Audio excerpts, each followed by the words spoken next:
There's a super awesome quote attributed to Jesus. Why do you notice the speck in your brother's eye and not the log in your own? And this is such a delicious quote. And it speaks to the evolution of consciousness and the pure positive algorithm. So there's this call to consciousness, which is a very good thing. And it's very interesting because it's like, as a conscious being or as a light worker or just like as a good person, it's like recognizing the things that are off is step one of the equation. So yeah, it's bad to do bad things. That's a good thing to recognize. However, it's like, why do you notice the speck in your brother's eye and not the log in your own? What that means is that when you're condemning another person or finding any faults in anything outside of yourself whatsoever, you're actually missing the point altogether, because that's the log in your own eye. So the fact that you're perceiving anything negative outside of yourself is infinitely more significant than the fact that there might be something negative outside of yourself. So the relationship of the speck externally to the log internally, which is the perception. So it's like we can bring everything together when we string compassion into the call to consciousness. So recognizing that everything is this divine operating sequence of pure positive. So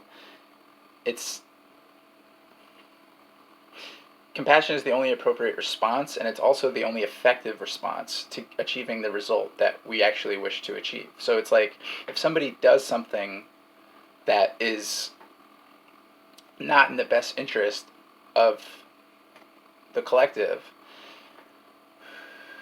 we can recognize that and we can create a healthier paradigm and promote the healthier behavior and not allow the unhealthy behavior.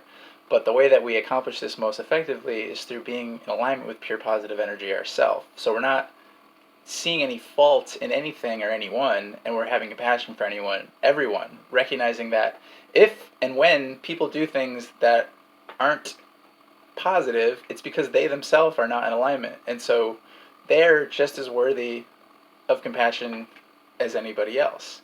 And so it's like and everything is relative. So it's like, the difference is in degree. So it's like, yeah, there's a difference between doing something really messed up and judging somebody for doing something really messed up. But the difference is only in degree. It's actually the same vibrational flawed premise. And it's really magical, and it resolves any discrepancies, and it releases resistance, and it aligns our energy, and our energy is no longer split. We're in alignment, so we can actually allow for the paradigm that we wish to experience. And so we can apply this to everything. And we don't have to actively try to change anything. In fact, if we try to improve the world, we ruin it, as in the Tao Te Ching. It's recognizing that we're creating the entire world with our perception. So by seeing everyone and everything as our inner being sees, so seeing everyone as their inner being and their higher self, and just having appreciation for the pure positive algorithm that's operating, so we're all on the same team here. And it's just this vibration and attitude of inclusion for the collective upbringing, but in a playful, lighthearted way where we recognize that simply by focusing on ourselves and our own happiness, that's actually the greatest gift that we can give to the collective, because that's the nature of reality, is that everything is self-focused first and foremost. It's just that the recognition that we're all part of the same self, and so we can feel and recognize and appreciate everyone and everything as part of ourself. So thank you. Peace.